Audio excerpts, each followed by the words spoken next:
Welcome back and thanks for tuning in. I'm Nick, and this is Super Simple Security Principles, where we talk about digital security principles that are easy to understand no matter your skill level. We are part of the I Hate Passwords Digital Self Defense Academy, or IHP Academy for short. Okay, so this is episode 30, Powerful Protection from Identity Theft for Everyone. Today we're going to be, most importantly, today our Master Guardian, Makani. How you doing, bud? Hey Nick, doing well. He's going to be explaining what a credit freeze is and why it's useful. Now, I am going to say that this is specific for the United States, so just a little blurb there.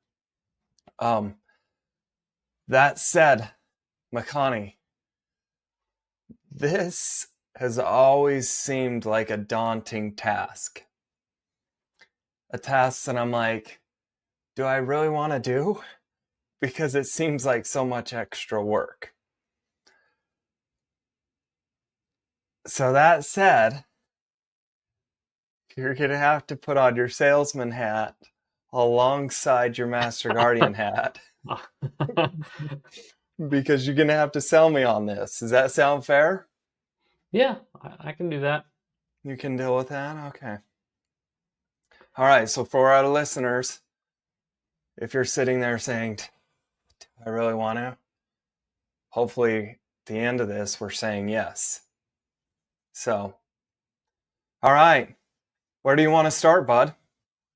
Well, I want to respond to what you said because what you said does not come as a surprise to me. Because as you know, a while back I posted on the forum about this, some instructions for doing this. And you expressed reservation then. And since then, I've been thinking a little bit about what's so daunting about this for Nick. And here's one of the interesting things about the credit freeze. And that is, it's not, I think what is you would find daunting, like I think for you it is going to be a little bit daunting. And we'll get into the details of that, but not for the what I would consider the more common reason for things that I ask people to do in online security, and that is like technical challenges. It's because it's technically challenging or scary, right? Okay. In this case, I feel like the computer geek, technical skill required is quite low, but there's two challenges that can be faced. And the one that here is basically just patience. Just the willingness to deal with the annoyingness of the requirements, the information they're going to ask you, this hoops you're going to have to jump through. Not because it's remotely technically difficult, but just because it's annoying. Does that make sense, the distinction? Absolutely. That sounds like a box I fall in. Right. But there are lots of our listeners that, they may not have any technical skill, but they've got loads of patience. They'll wade Right. through whatever paperwork and nonsense they Mm-hmm. have to do it. And that's not like a big deal. It just depends on what, is more of a challenge for you. So that's the distinction I want to make for this. It's not because the technical skill level is high. Okay. Well, I mean, So that's my first part of my not really sales pitch, because I don't downplay what challenge is going to be for you from that perspective. Just maybe for there we some of go. our other listeners. So for our other listeners, there you have it. It might try your patience, but I mean, that said, I've done plenty of things that require my patience, and others for good reasons. So let's hear some of these reasons of why we're gonna wanna do this. Because if it's gonna try my patience and might might not be technically challenging, but maybe might challenge my endurance and my devotion, we'll say, to it. Let's get to it. Why am I doing it? Yeah, well, and I actually want to backpedal just a little bit and start the sales pitch now, because Okay. I acknowledge there is a one time, but the thing is, it's a one time cost. You set up the credit freeze once, and honestly, my guess is it's going to take you, maybe there's three big credit bureaus that you'll be doing it at. And my guess is for most people, it'll take a half hour to an hour. Especially there's one of them that's a little bit more annoying. So definitely an hour I would count there. And that's honestly, I mean, I don't know, I don't have a ton of data to back that up, but just Yeah. based on how long it took me and extrapolating from that, for other people, that's my guess. So that to me isn't a huge price to pay for the benefits that we're going to talk about. Okay. So, but we mentioned credit freeze, but actually what we're going to be talking about is two layers of protection. One is the credit freeze, but then there is a fraud alert that is connected to your credit as well.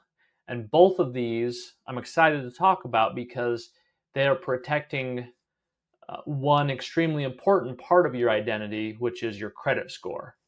And that's not something that we've talked about, any specific layers of protection for that specifically up to now. Right. And I know This is you going to know be this. first. Sorry, go ahead. Yeah, go ahead. I know you know what a credit score is, but Yeah. just in case any of our listeners don't, I'm guessing most do, but it just determines if a company is going to lend you money. That might be a credit card, a car loan, mortgage. Those are some of the most common ones. And So, question. yeah, What if some of our listeners are about to apply for one of those? Is this something they're going to want to do before or after?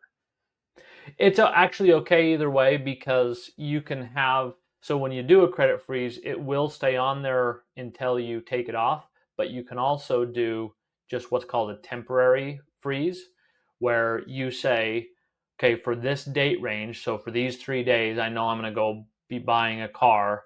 So take that freeze off just for those 3 days, and it'll Oh, cool. automatically go back on after those 3 days are over. All right. So, and once you have your account set up, so, well, we'll get to that, but how do you Sorry. actually? It was just a question I had. I didn't know. No, that's Okay. totally fine. No, I think it was a great introduction, because that's going to be a question raised immediately. I just, there's yeah, some other steps I want to cover before we actually get into the logistics of how that works. Perfect. So the one other thing to note is that there are the three big credit bureaus. There's Equifax, TransUnion, and Experian. And so, and there are actually some other smaller bureaus as well that we might cover in a future episode, but those are the three we're going to focus on for today. So what you'll do, we'll just jump into the logistics now, because I think it makes sense at this point, is with each one, you will go online and create an account, just an online account like you would pretty much any place, with each of those three bureaus. The main difference is going to be, because it's tied to your identity, they're going to ask you for a lot more information than you would a lot of other places. Normally, you get away with just a name and an email address, right? But they're going to, because it's They're tied to your going to credit score, grill me. yeah, they're going to grill you, basically. Yeah, a lot more stuff. But I mean, it's annoying, but there's really, by nature of what it is, there's just no way around that, right? Right. Right. Makes sense.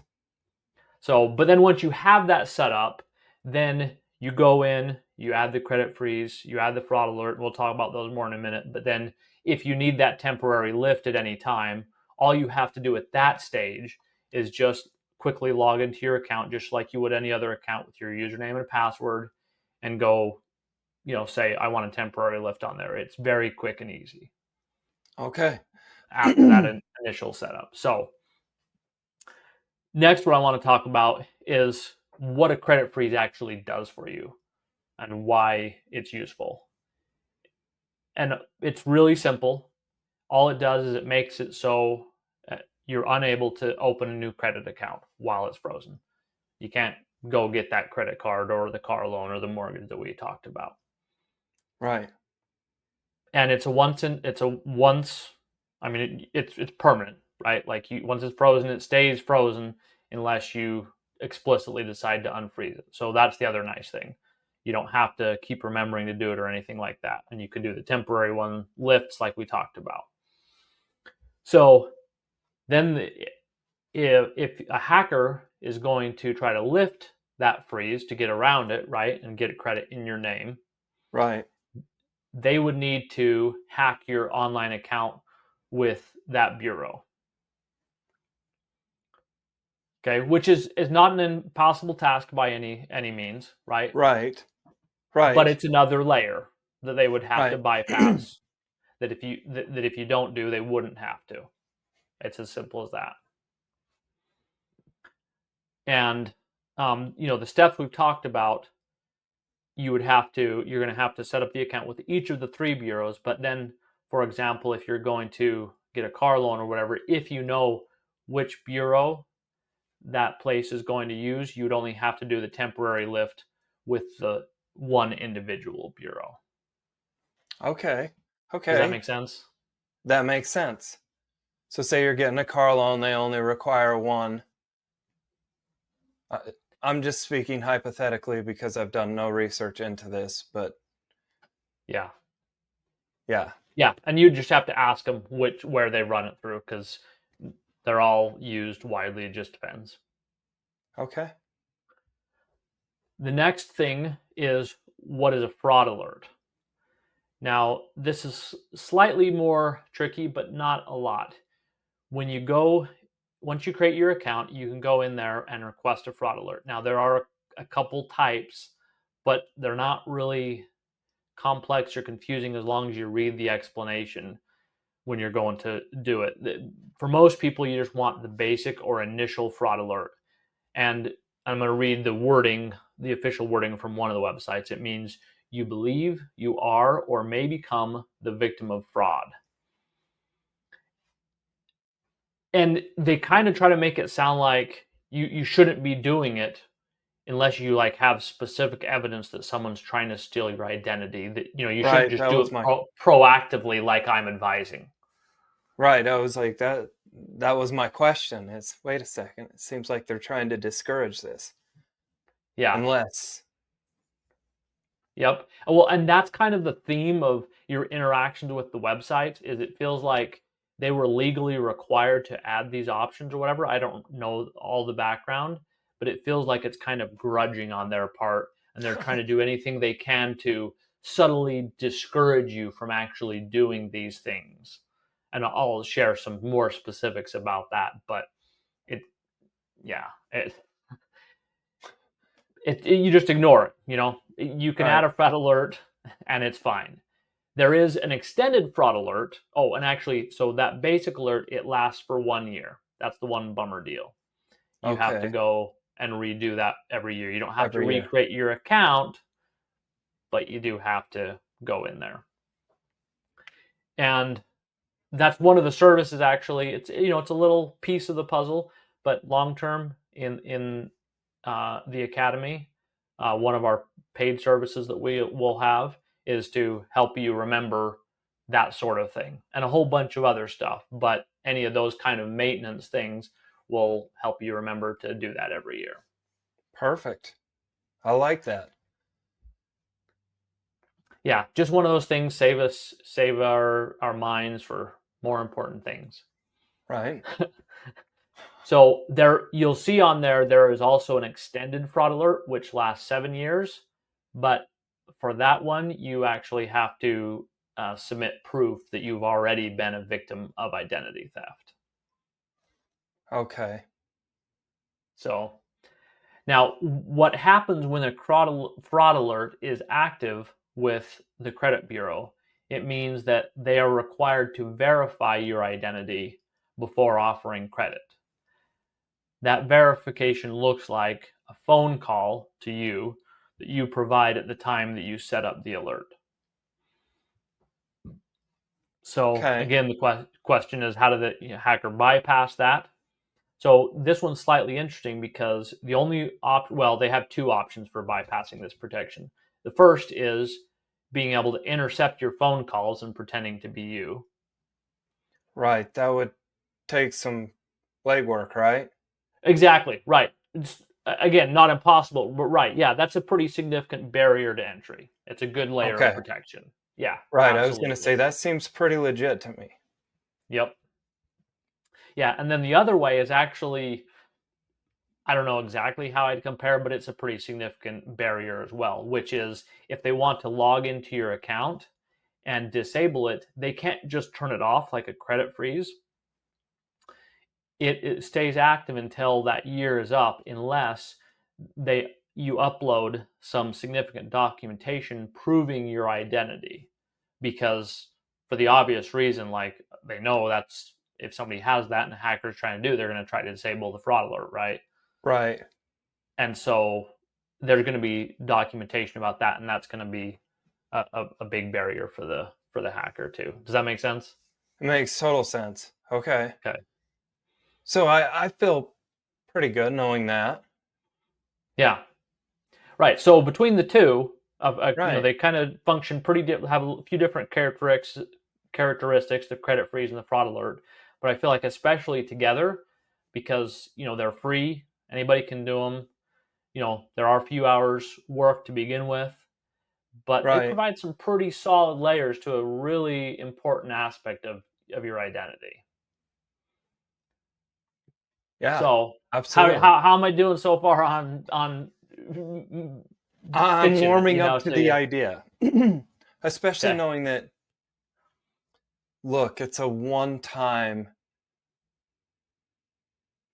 setup that's really going to burden you down. After that, then it's, hey, look, I'm going to go buy a car. I'm going to hop on real quick, lift the freeze for a second.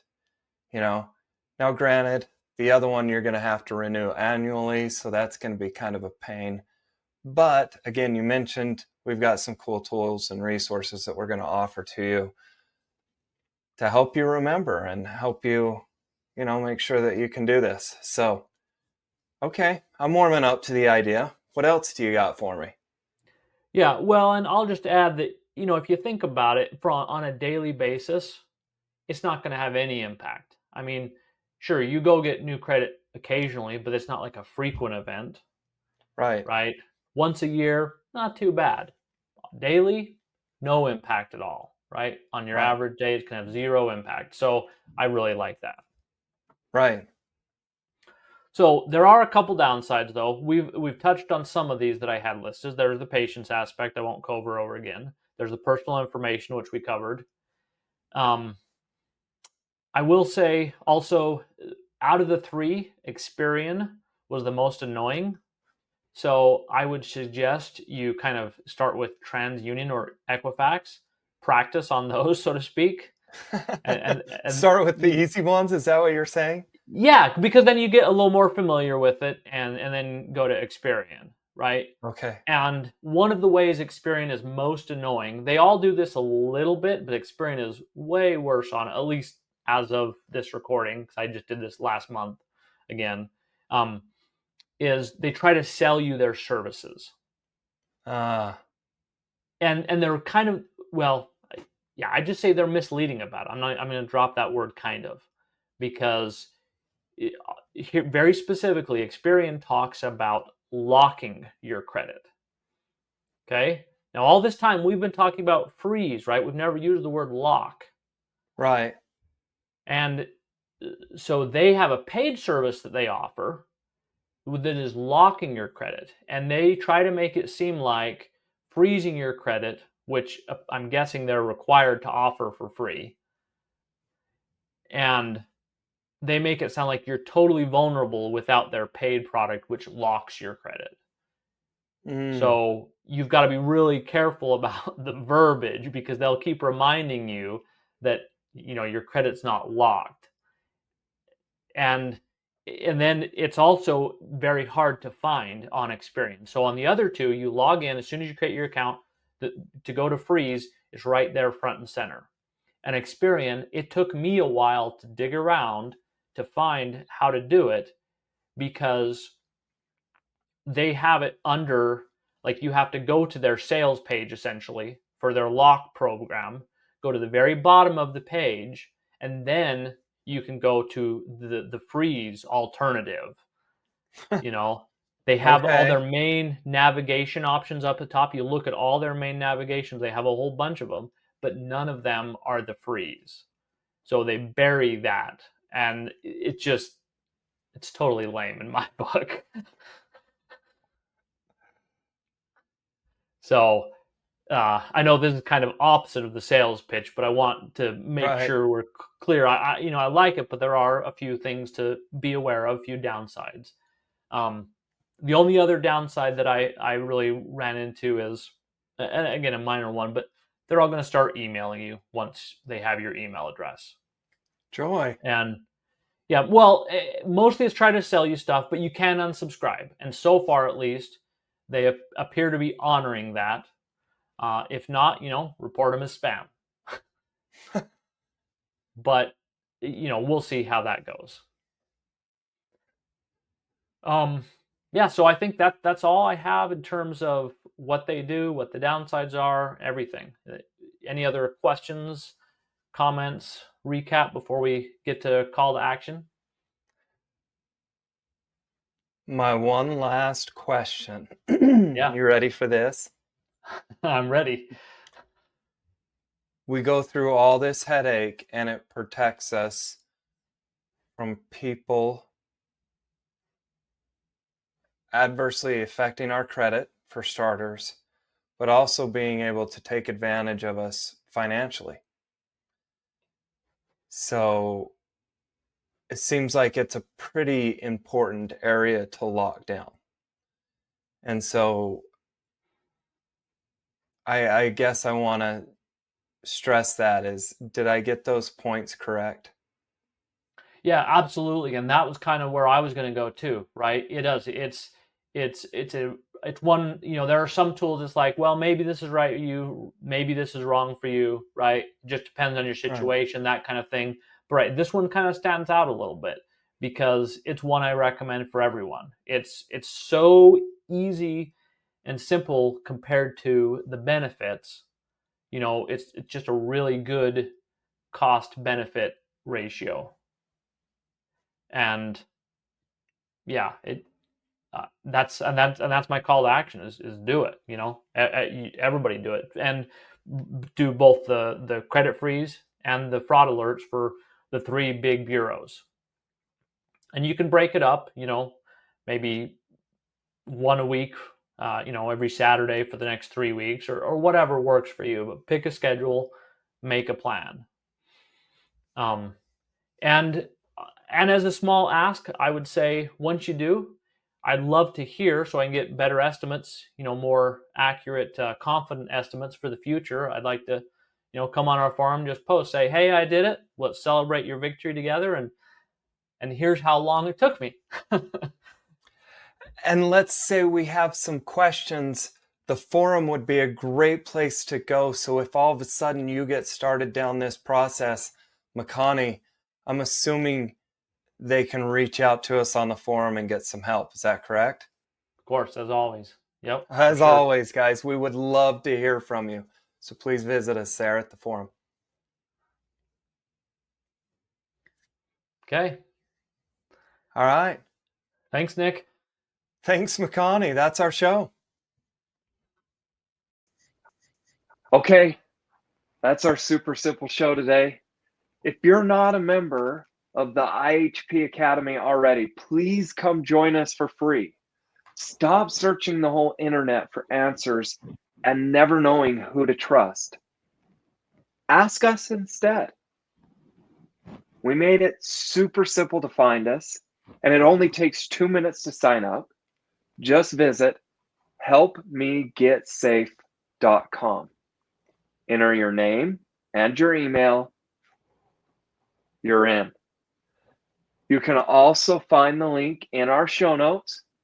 Thank you for joining us, and make it a great day. Bye-bye.